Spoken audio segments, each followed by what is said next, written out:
Hej och välkomna till Udda Ting, en podcast om sällsamma historier, kreativitet och kreatörerna själva. Mitt namn är Henrik Möller, musiken är skriven av Testbild och loggan till podden är gjord av Malmökonstnären Nalle Chinsky. Det här avsnittet ska handla om den tyska regissören Fritz Lang, skapare av några av de mest stilbildande filmer inom hela filmhistorien. Men först, innan vi går in på Langs karriär och filmer med hjälp av filmvetaren Troy Howarth, så ska vi ta upp en aspekt som intresserar mig mer än själva filmerna i sig. Och det här är anledningen till varför jag vill göra ett avsnitt om Fritz Lang. Fritz Langs berättarglädje och intensitet lyser från varje scen i hans filmer. Och som person så var han också en stor verbal historieberättare. Jag brukar när jag föreläser för filmelever visa ett klipp ur den tyska dokumentären som heter då översatt på engelska For Example, Fritz Lang. Den heter något annat på tyska, jag kommer inte på den nu.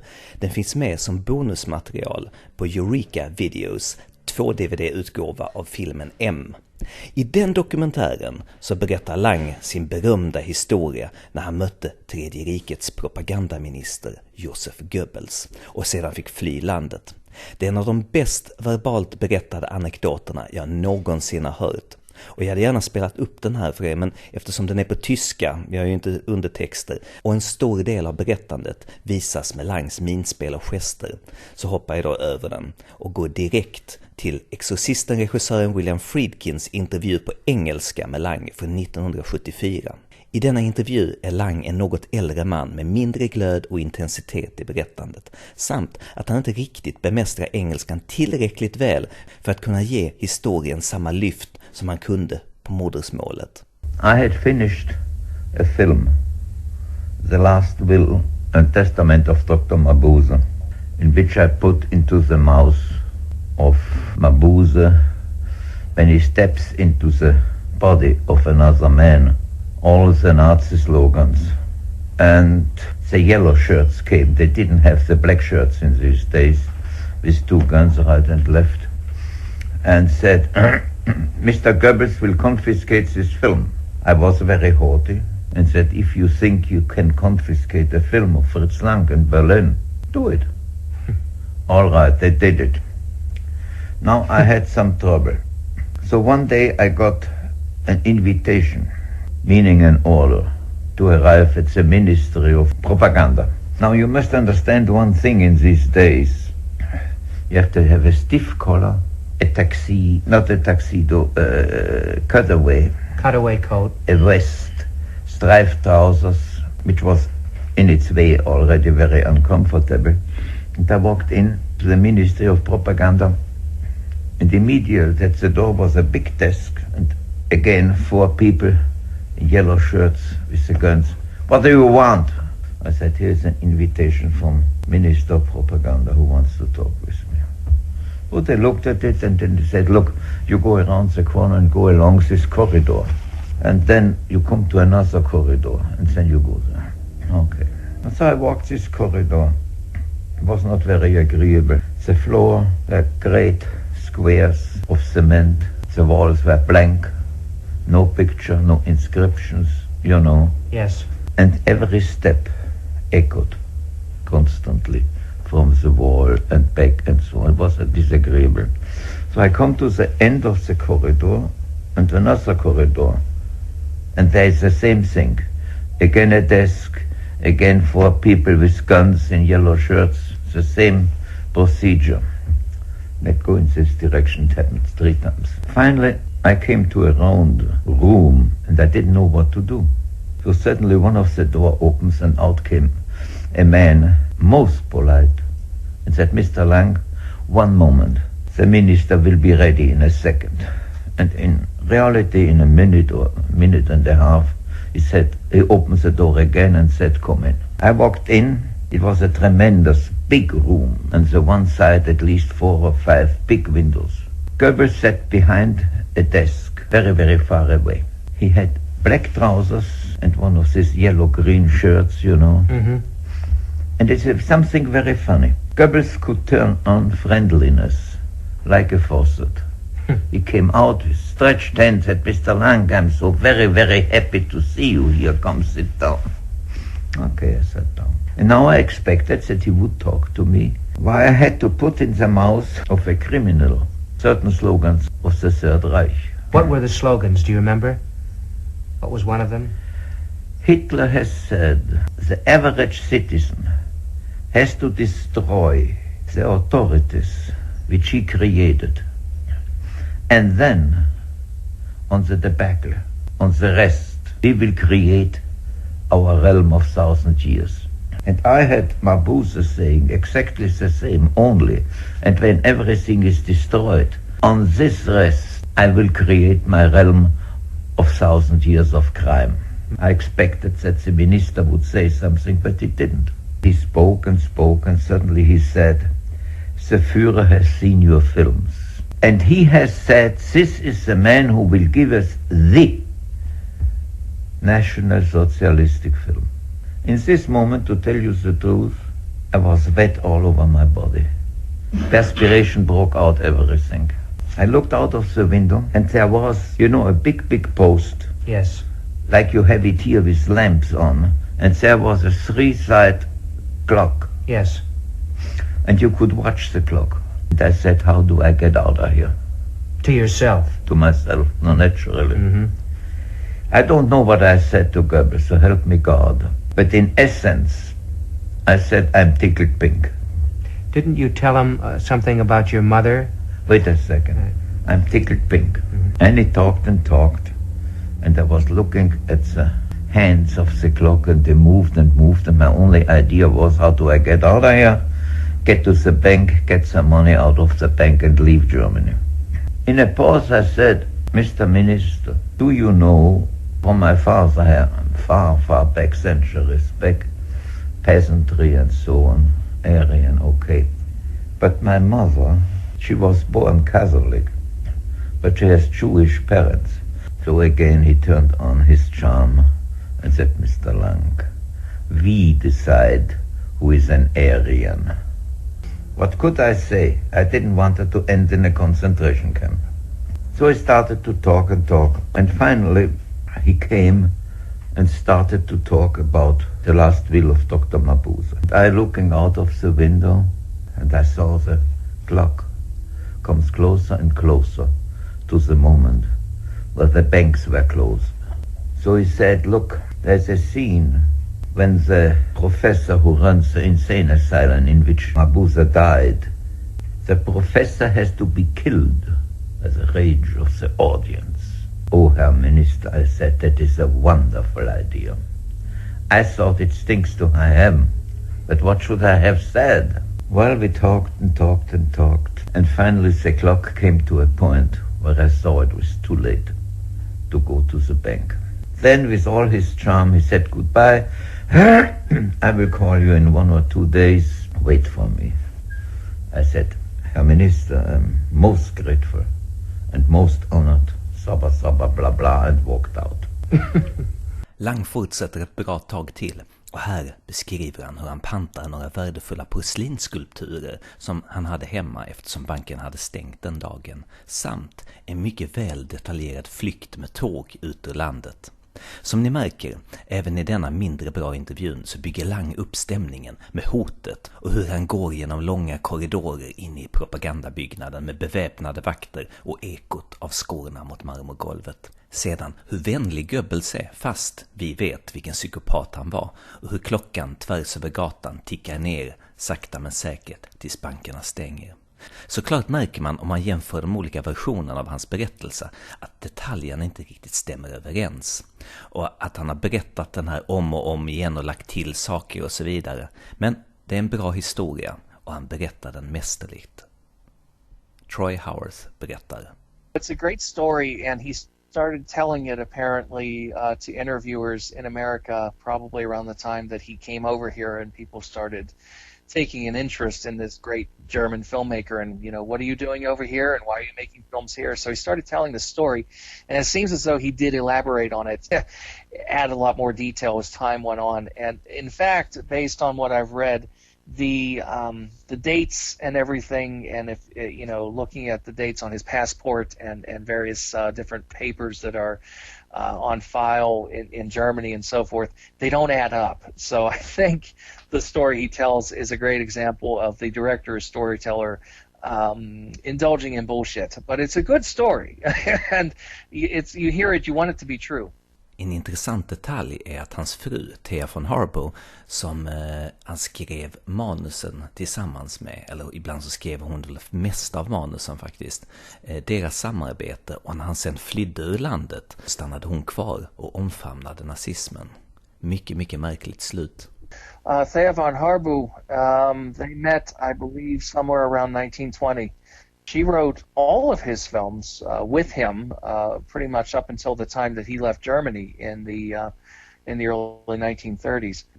Their marriage was, I believe, a somewhat complicated one.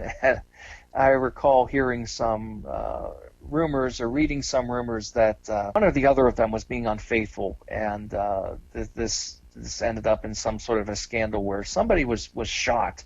I don't know if they actually got killed, but there was some sort of a lover spat, which ended up with the third party getting shot, and obviously nothing came out of it as far as anybody going to jail or anything like that. But nevertheless, she was a significant presence in his career. Lang, from what I can tell, based on what I've read down through the years, probably wasn't, let's say, the easiest man in the world to deal with or live with, certainly. So I think probably, let's say, took advantage of her in terms of using her abilities, but perhaps not always giving her the credit that was due to her. Peter Bogdanovich berättar om Langs mörka sida som ibland kunde dyka upp. I remember one thing Fritz Lang said. Remember the scariest thing he ever said to me? When he fixed me with his eye, and he was wearing a monocle. And he said, "Just remember, Peter, you pay for what you get." Oh boy, that has reverberated down the years, I must say. He was speaking from his own experience, but I must say he was right.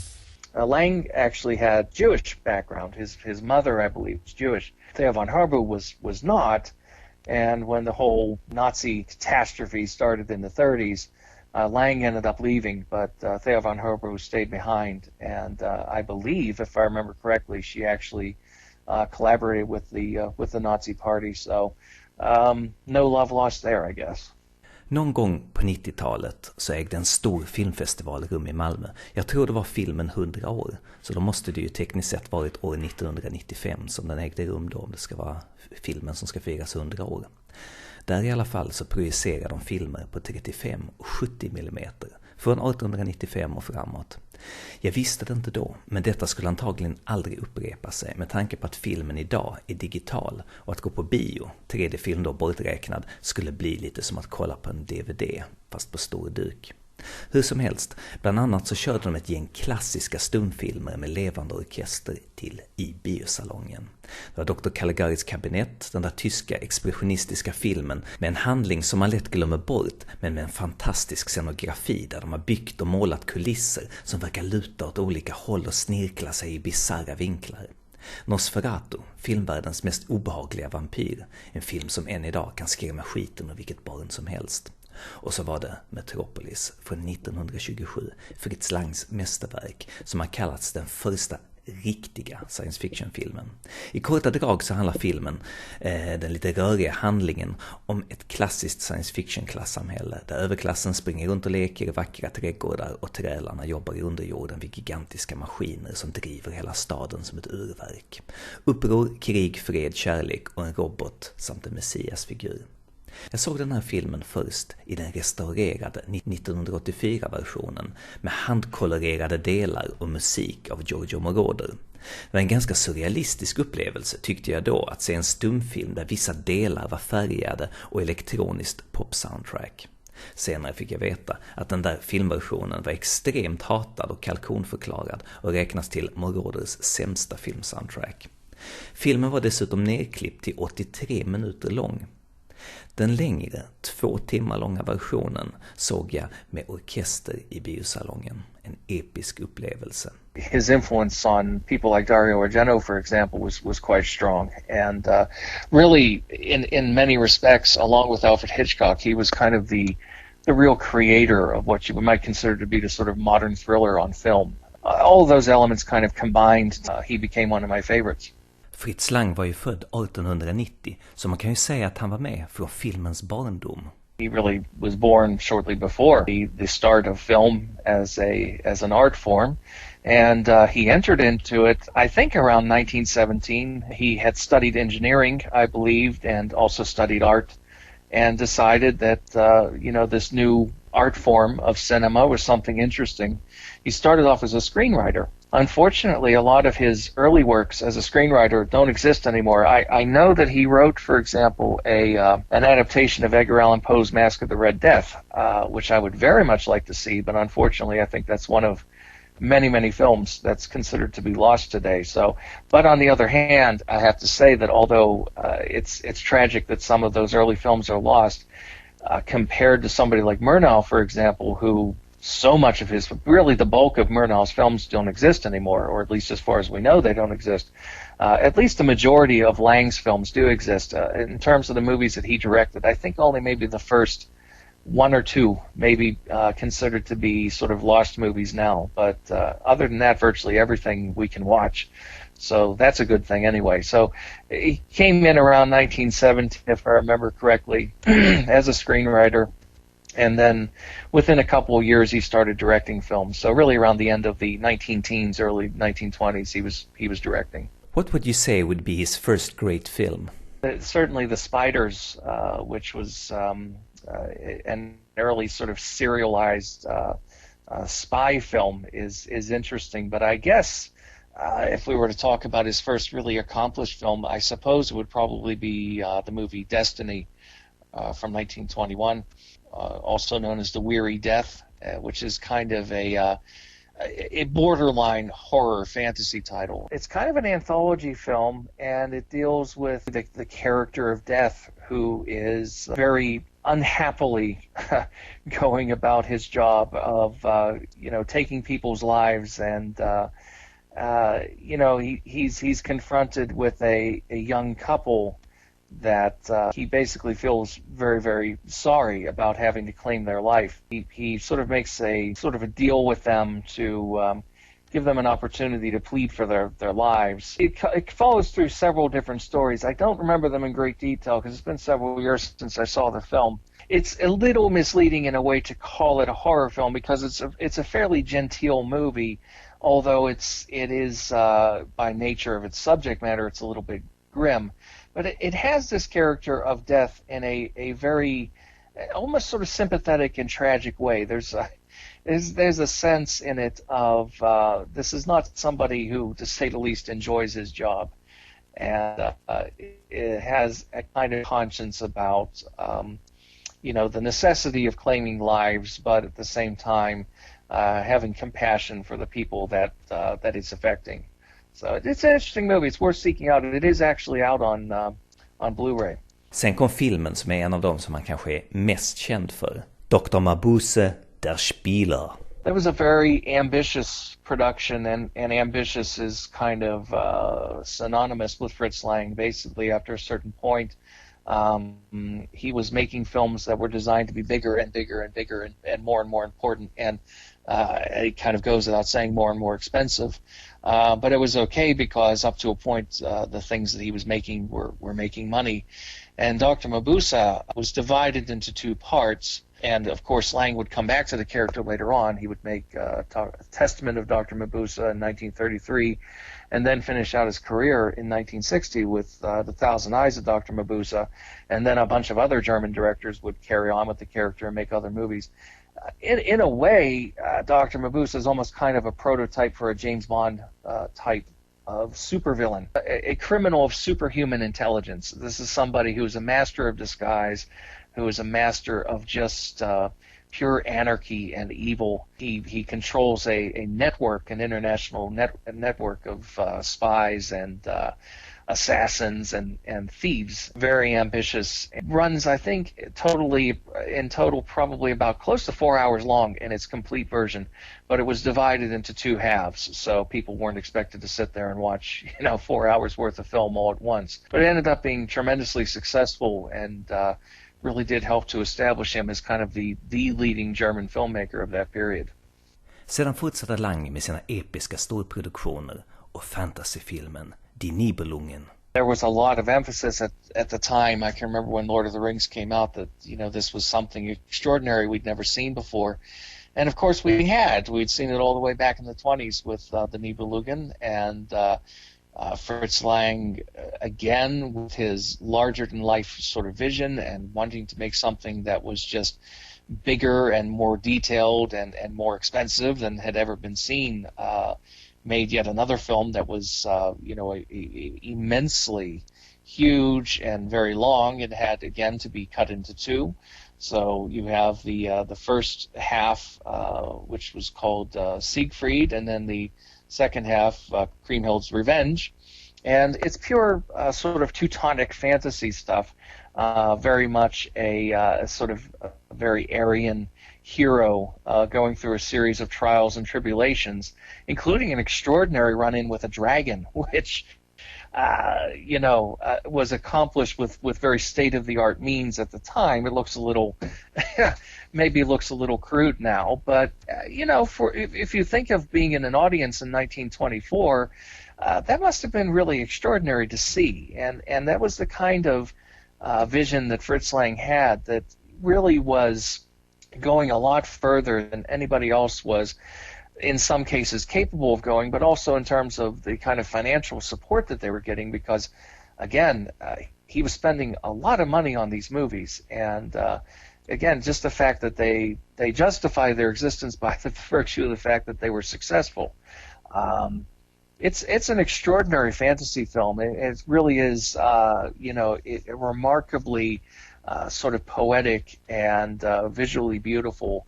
And if the story sometimes seems a little bit, let's say a little bit conventional by today's standards, I would say that it had a big influence on a lot of fantasy films that came afterwards. So really, in a sense, it was laying the groundwork for a lot of things that came later on.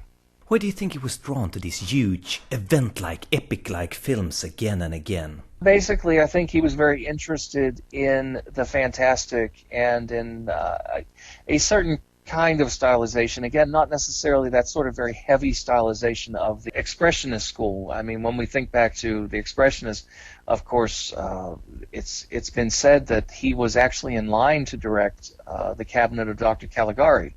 And it's said, for example, that he was the one who came up with the idea of giving the movie a rational framework by setting it in an asylum.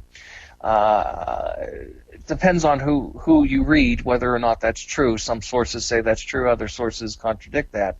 But he was thinking very big, and I think every film that he made, in a way, I think he was sort of thinking along the lines of, this is going to be the last word on this particular thing.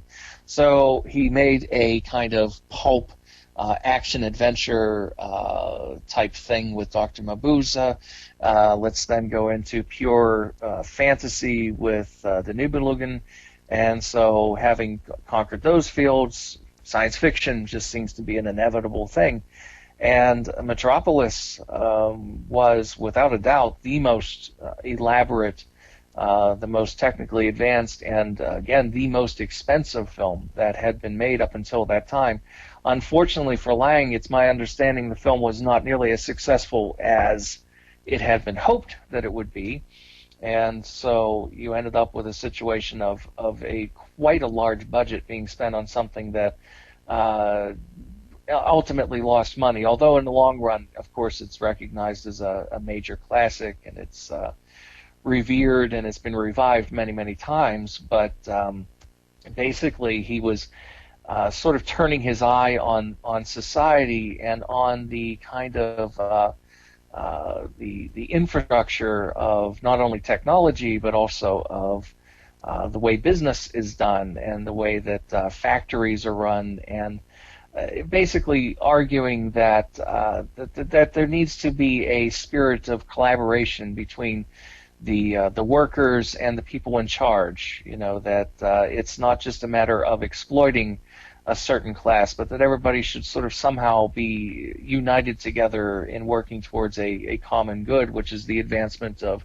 technology and society as we know it.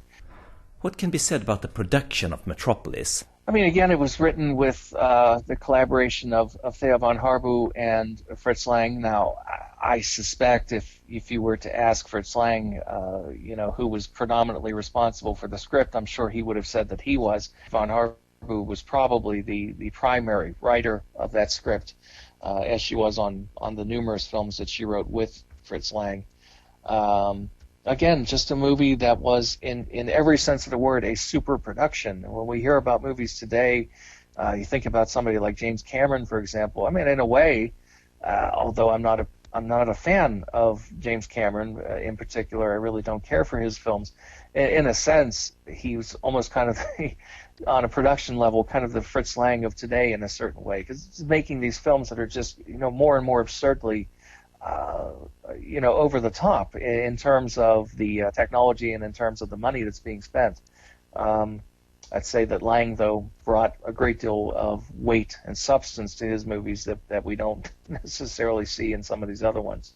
What did you find unique about it? I'm more impressed by it in terms of its sheer scope. In a day and age of computer-generated imagery that we see, there's something really humbling about movies like Metropolis or later on Stanley Kubrick's Spartacus, that you really get a sense of just real scope. Hundreds, maybe even thousands of extras, huge sets. Yes, of course, there's matte paintings and there's various other trickery involved as well. And of course, in the case of Metropolis, you got to give a lot of credit also to Karl Freund, the cinematographer. Bogdanovich berättar om Langs noggrannhet i regin. Även om han aldrig såg honom regissera i person, så berättas det till och med hur han flyttade skådisarnas armar upp och ner. Lite som Bergman håller på ungefär, så där styr de som marionetter. What about Spies then? Spies is a really good film. Spies is another one of those movies that we talk about Dr. Mabuse and its influence on the supervillain. Spies is kind of really taking his earlier serial feature, the Spiders, and perfecting it into kind of the ultimate template for a James Bond type movie. I haven't seen it in a number of years, so I can't really get into great detail about the story. But as I remember, it was a movie with great lightness of touch, which kind of surprised me because Lang's movies sometimes can be a bit heavy. But this one, as I recall, was fairly sprightly and well-paced and loaded with all sorts of action and incident. It's a sort of cliffhanger-type movie, but it's executed with a great deal of flair, and it shows him working in a style that's very, very different from something like Metropolis. Of course, as I said, Metropolis had not been very successful, so of course you're not going to go back and do something in exactly the same vein. So this is a movie that's set more in a contemporary, quote-unquote realistic context. But it is, in its own way, it's sort of setting the stage for what would become the kind of James Bond espionage-type movies. And, well, the books, of course, came first, but when we think of the movies that came in the 60s, you can see a definite lineage between Spies in 1928 and something like Dr. No in 1962. After that, he made another ambitious science fiction movie called Woman in the Moon. Honestly, I didn't much care for. It's one of those films that perhaps I need to revisit it and give it another chance, but my recollection was that it was a little bit on the dull side. Most of the film, as I recall it anyway, is really set within this sort of rocket ship and is dealing with kind of melodramatic love triangle between these characters. And as I recall, that was another one that really didn't do terribly well, so that would lead very much into another change of pace with M. M är Fritz Langs favoritfilm, eftersom på den filmen fick han helt fria händer genom hela produktionen, från manus till val av skådespelare och klippning, hela utformningen. Filmen M är hans första talfilm, men använder ljud väldigt sparsmakat. Endast enligt Lang när det behövs. Långa scener finns med folkmassor och fordon som är stundom helt tysta och ger en mäktig effekt. Sedan har vi inledningen där de små barnen sjunger den här Ole Dole Doff-aktiga visan om The Boogeyman som ska komma och ta barnen. Detta blev en standardingrediens i massa thriller och skräckfilmer, i synnerhet under det mer lättsamma humoristiska 80-90-talet. Där till exempel Freddy Krueger, Nightmare on Elm Street-filmerna, där de barnen kör vaggvisan 1-2 Freddy's coming for you. Sedan så har vi Per Gynt-slingan, så Peter Lorre, mördaren i M, visslar genom hela filmen. Och den klassiska anekdoten är då alltså att Peter Lorre inte kunde vissla, så att hans vissling i filmen blev dubbad. Och jag har läst 2 versioner på detta. Den ena är att det var Fritz Lang själv som dubbade visslingen. Den andra var att det var hans fru, Thea von Harbour, som dubbade honom. Troy Howarth sammanfattar lite. M deals with a serial killer who targets children. It's also sort of implied, although it can't really be stated in too much depth, but for a 1931 film, that he's also probably molesting these children. Fritz Lang sa i en intervju med Peter Bogdanovich att de aldrig visade vad mördaren gjorde med barnen, eftersom att även om de hade kunnat visa det och censuren inte hade klippt bort det, så menar han att det som var läskigt för en person var det inte för en annan. Och om man inte visar det så använder alla sin egen fantasi för att inbilla sig värsta möjliga scenario. Det var inte direkt det som jag tänkte på när jag såg filmen, utan det som är väldigt vanligt idag, som måste varit väldigt ovanligt på den tiden, när man idag då gör filmer om osympatiska karaktärer, att man aldrig visar deras brott i bild, eftersom det då skulle bli svårt till omöjligt att få sympati för dem. I M så vet man inte vad som händer med barnen förutom att de hittas döda. Det blir därför en intellektuell idé i tittarens hjärna. Stor skillnad om vi hade visat morden verkligen utföras i bild. Film är alltså show, don't tell, som man brukar säga. Det är intressant och det säger en hel del om mänskligheten att om vi hade fått se de bestialiska handlingarna som mördaren utför på barnen, så hade vi som publik antagligen hållit med pöbeln om att han skulle avrättas i slutet. Istället presenteras han som en tragisk outsider med stora ledsna ögon, och vi känner ångesten när han jagas genom stad av både polis och kriminella bödlar. Jakten pågår så länge att när han väl infångas så har han publikens sympati på sin sida. Detta är något som Lang, så vitt jag vet, aldrig har talat om, men vilket är konstigt eftersom det verkligen är den viktiga berättartekniska verktyget i filmen.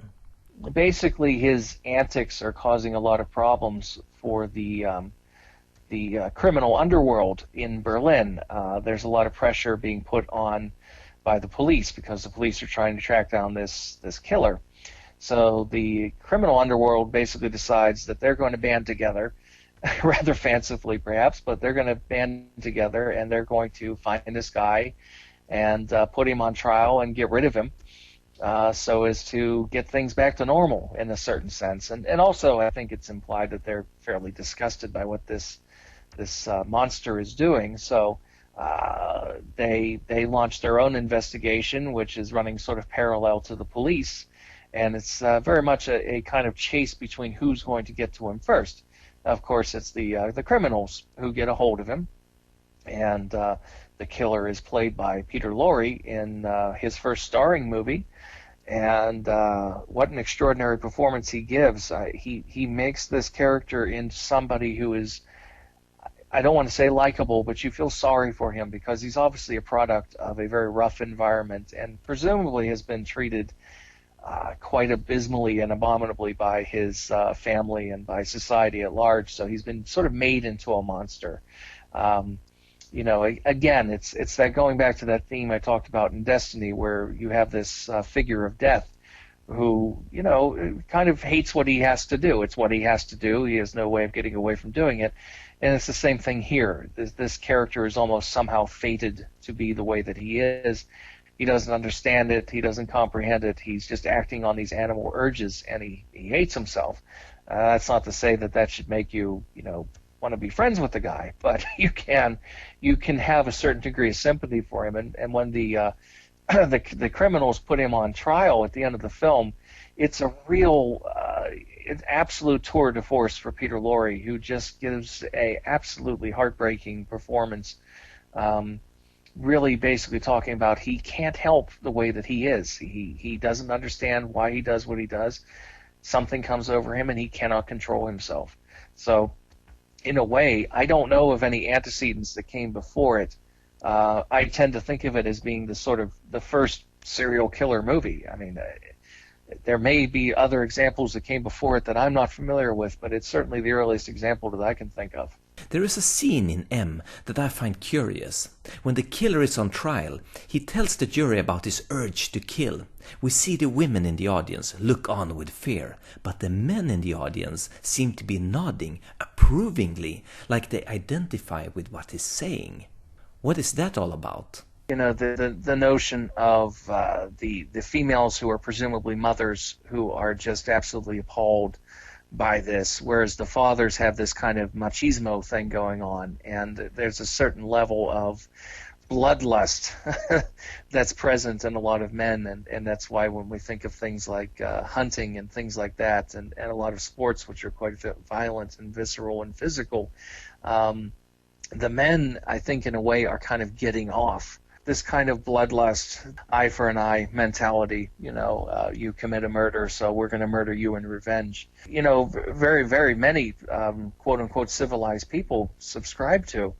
But it was something that definitely displeased him. But to understand that there are psychological reasons and there are problems that people have that we should try to understand a little bit more instead of just wanting to kill people in revenge. Efter M så blir Peter Lorre en stor stjärna i Tyskland och han blir erbjuden film efter film efter film med att spela exakt samma roll som han gjorde i M. Han tackade nej till samtliga, och anledningen till det är av samma anledning, för detta sker än idag med skådespelare som spelar otroligt obehagliga och osympatiska karaktärer, att de blir hatade och förföljda. Han kände varje gång han gick ut på stan så tittade folk på honom med avsmak och ibland ren aggression i blicken. Efter M skulle Lang komma att göra ännu ett mästerverk. Han visste det inte då, men det skulle bli hans sista bra film i Tyskland. Yeah, Testament of Dr. Mabuse, probably for me anyways, probably his second best film. Famously, that's the movie where he and Thea von Harbu apparently were using expressions and words that had been spoken by Hitler and putting them in the mouth of Dr. Mabuse. It takes the Dr. Mabuse story and adds a supernatural element to it. So in a way, it's almost a little bit of a horror film.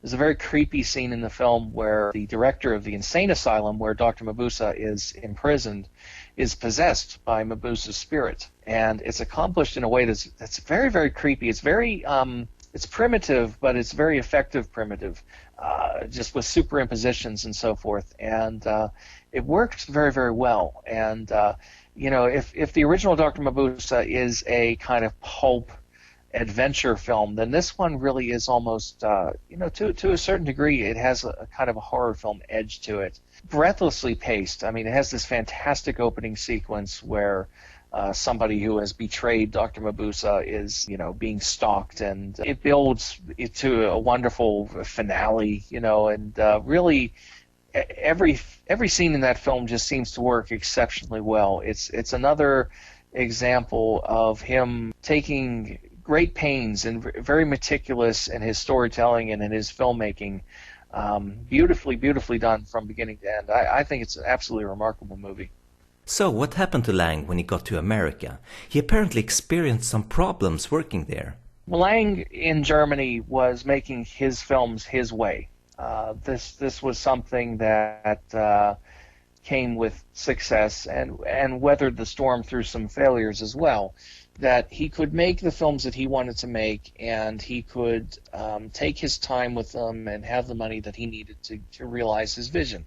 When he went to America, he became just another, you hate to use the word hack, but that's how he was viewed in many respects by the producers. He was seen as just, you know, he was on the payroll, he was directing, but although he was working in a lot of different genres, and he was working some genres sometimes that he wasn't really well suited to, for example, the Western. He wasn't particularly fond of Westerns, and I don't think that his Westerns were generally all that effective. But his point of view always came across, and whether it was something that was part of his personality, for example, his attitude about mob violence, about having a certain degree of compassion for people who are different, for outsider figures, or if it was a stylistic thing in terms of his use of framing and his use of camera work and his use of editing, something that you could recognize. If you've seen enough of his films, you can recognize one of his movies whether or not you know it's one of his or not.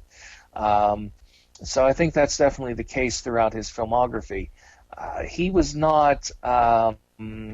by most accounts, he was not a particularly easy guy to get along with, and this made his time in Hollywood very, very difficult because he found himself working with some very strong-willed people. He didn't have the same, let's say, the same freedom that he had when he was in Germany. When he was in Germany, if he said jump, you said how high. You know, he was the boss.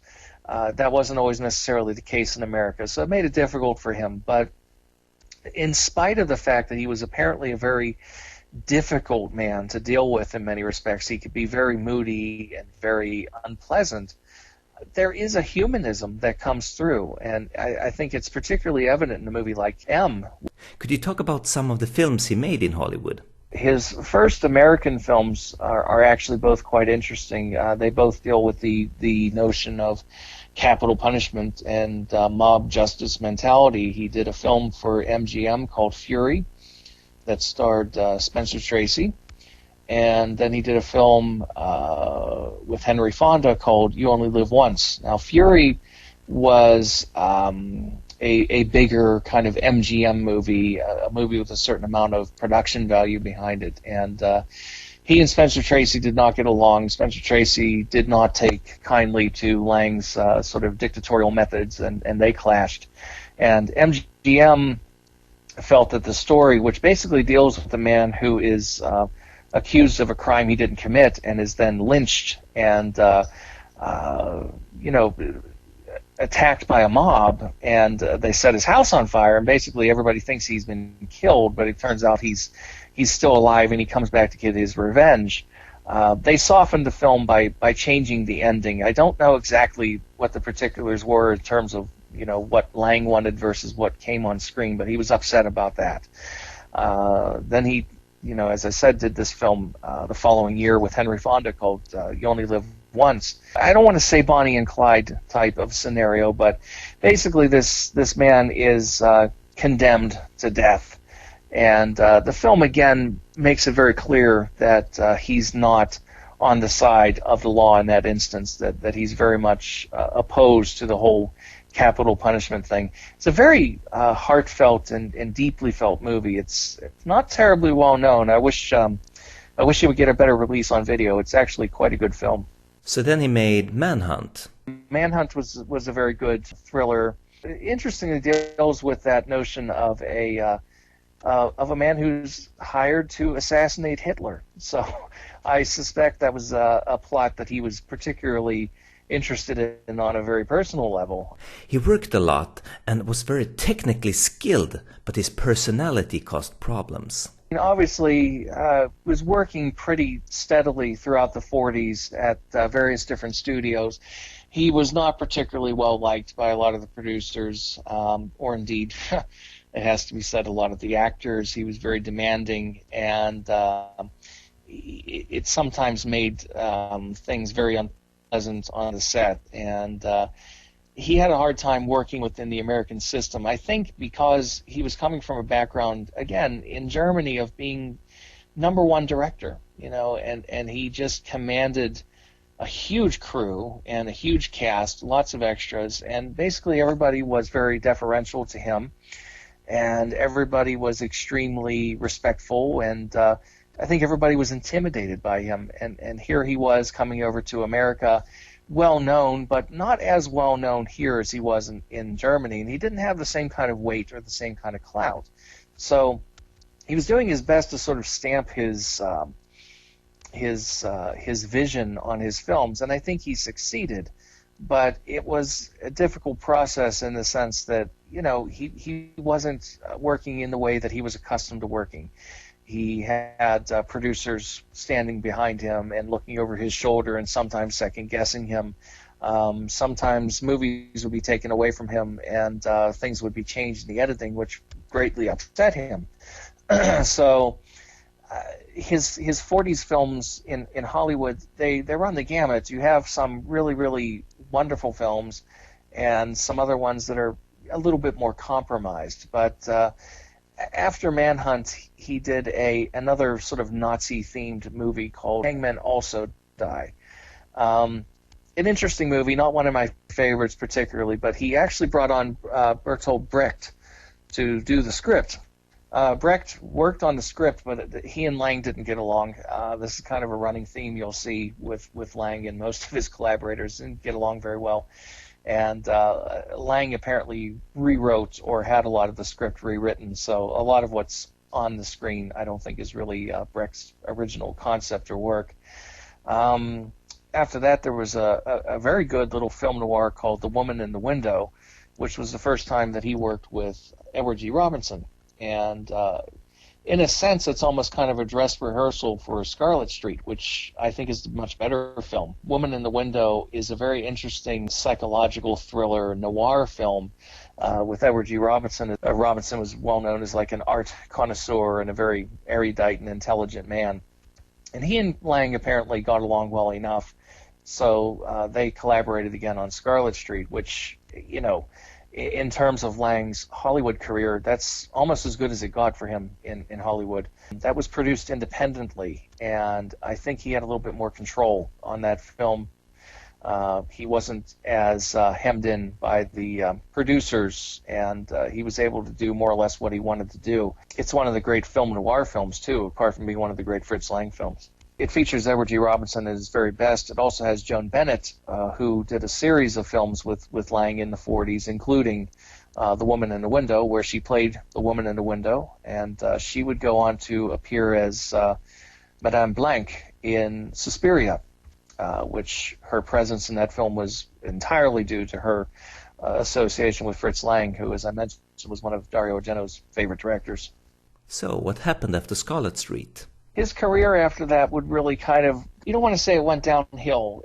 That's not entirely true, but on a certain level, he was kind of going back and forth between films that were more personal in a way and movies that were, you might describe them as sort of gun-for-hire movies. He tried to do a sort of a slightly surreal psychological thriller in the vein of Spellbound, with a movie called Secret Beyond the Door, which I find to be a very unsatisfying movie, in much the same way I find Spellbound to be very unsatisfying too. These were movies that were really too heavy-handed on the Freud.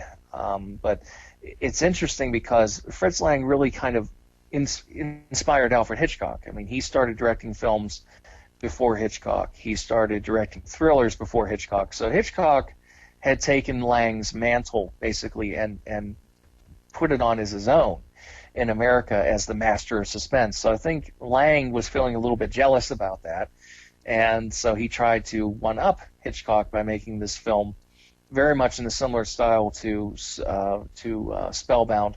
And it's interesting because the end results, I think, for both directors are just way too heavy-handed and way too forced in trying to apply a kind of strict Freudian interpretation to a psychological thriller scenario. If I remember correctly, he and a couple of associates, including Joan Bennett, had sort of pooled their resources to make independently, and I don't think the results paid off terribly well. But after that, he made a very interesting, very, very low-budget thriller called House by the River, from 1950, and that's a movie I'm particularly fond of. It's basically deals with a novelist who kills off his maid after he's tried to rape her when he's drunk, and the rest of the film pretty much dealing with trying to cover up his crime. And it's a very, very well done little B movie. A movie like that obviously was, in a way, a big come down for him in the sense that he was making movies on a very much lower budget.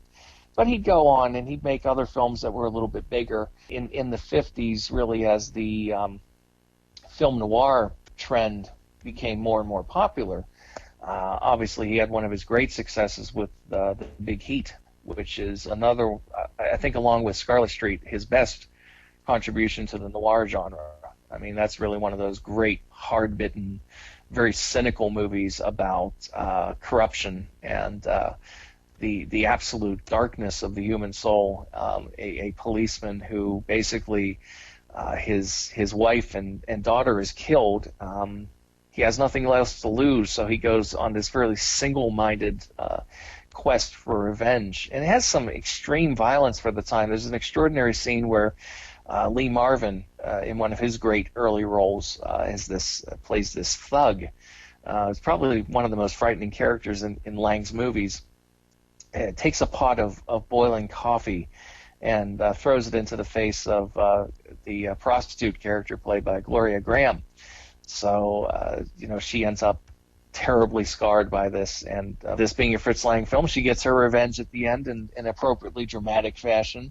The Big Heat is definitely one of my all-time favorite Lang films. I think it shows him, at this point, in 1953, you figure he was in his mid-60s. He still was capable of really delivering really, really strong films. And then after that, he made a few other films. So there's a really interesting one from 1956 called While the City Sleeps, which almost plays like an American update of M. And you have in that a kind of interesting all-star cast. But here, instead of the criminal underworld and the police vying to capture a killer, it's the press and the police who are kind of competing with one another. And I can't help but wonder, in a way, if maybe While the City Sleeps wasn't inspired a little bit by the fact that earlier in the decade, Joseph Losey had made a remake of M, which, if you haven't seen it, I do recommend it. I think it's quite a good film in its own right. But While the City Sleeps is kind of, it's not as good as M, but it's dealing with a similar thing of this kind of perverted murderer who's going around committing a series of very sort of fetishistic killings. The killer's played by John Drew Barrymore, and the other cast members include people like George Sanders and Vincent Price and Dana Andrews. I wouldn't say it's a B movie in the sense that it has a bigger cast and it seems to have had a little bit more money, but it's a really good, slick, well-told thriller. But then, unfortunately, after that, he made another film, I believe for the same producers, which was called Beyond a Reasonable Doubt. And that was intended to be, in a way, kind of his, I don't want to say final word, but it was an explicit statement against capital punishment. And what happened on that film was evidently the producers decided that Lang's approach wasn't working for their taste, so they completely changed the ending and really changed the whole message of the film. And, of course, Lang was furious about that. So he decided that at that point he'd had enough of Hollywood and went back to Germany, where he made his last couple of films. How come he went back to Germany? Did they offer him anything in particular? I mean, when he went back to Germany, he had been, I think, lured by the producer Arthur Brauner. Arthur Brauner tended to make films on a somewhat low-budget scale, but he was thinking big when he got a hold of Fritz Lang. Collaborating with Fritz Lang, he wanted to kind of get a little bit of prestige going. So he was very clever. He knew that Lang had wanted to direct a film back in the silent era that was a fantasy thing called The Indian Tomb. It was something that Lang had written, I believe, with Theo von Harbu. And the producers ended up giving the movie to another director named Joe Mai. And Lang was always bitter about that because that was a movie that he really wanted to make. So basically Brauner said, well, come back to Germany and I'll let you make The Indian Tomb in color. So it ends up being another two-part diptych film where you have the first half, The Tiger of Eschpenauer, and the second half called The Indian Tomb. And it's good old-fashioned hokum in the sense that it's from another era, and it's a very old-fashioned movie, but it's done with a lot of flair and a lot of style. So it's not the first time he's working in color, but he's working very effectively in color. And one of the things I can say about The Indian Tomb is Deborah Paget does a snake dance in that film, a sequence that to this day is one of the most wonderfully absurd and also wonderfully erotic sequences I've ever seen. It's really something. If you don't feel like sitting through the entire film, just look up Deborah Paget's snake dance on YouTube and you'll find it. It's an extraordinary sequence, and the snake the snake effect is pretty poor, but it doesn't matter. It's Deborah Paget who still has a show there. That double two-part film came and went, and he was given a chance to finish off with Dr. Mabuse, The Thousand Eyes of Dr. Mabuse, which I think for him was not a very happy experience. He apparently had problems with his cast. I know he said he didn't like Peter Van Eyck, for example, and he didn't like Gert Frobe. He did, however, make friends with Howard Vernon on the film, who would go on to become a great friend of his.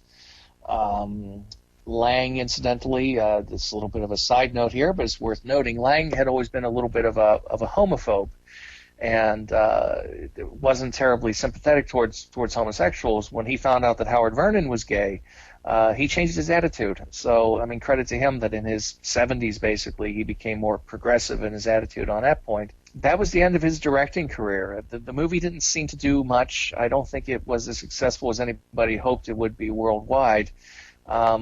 Of course, by 1960, Fritz Lang's name didn't really mean much outside of Germany, probably. Dr. Mabuse's name probably meant even less, so it wasn't the huge hit people were looking for. And his only other major credit after that was actually an acting role in Godard's film Contempt, where he plays himself, and he's in Italy to make a sort of low-budget version of The Odyssey. And he gives a wonderful performance in that film. Basically playing a very sedate version of himself. And Jack Palance plays the tacky American producer who's concerned about money while Lang is trying to restake his artistic credibility. It said after that, health woes started to come up. His eyesight got worse and worse. That was pretty much it, although he spent a lot of time in his later years being interviewed and answering questions about his movies and helping to really create a lot of myths about himself as well. Ja, och med de här orden så var det slut för den här gången. Mitt namn är Henrik Möller. Musiken är skapad av Testbild. Hej då.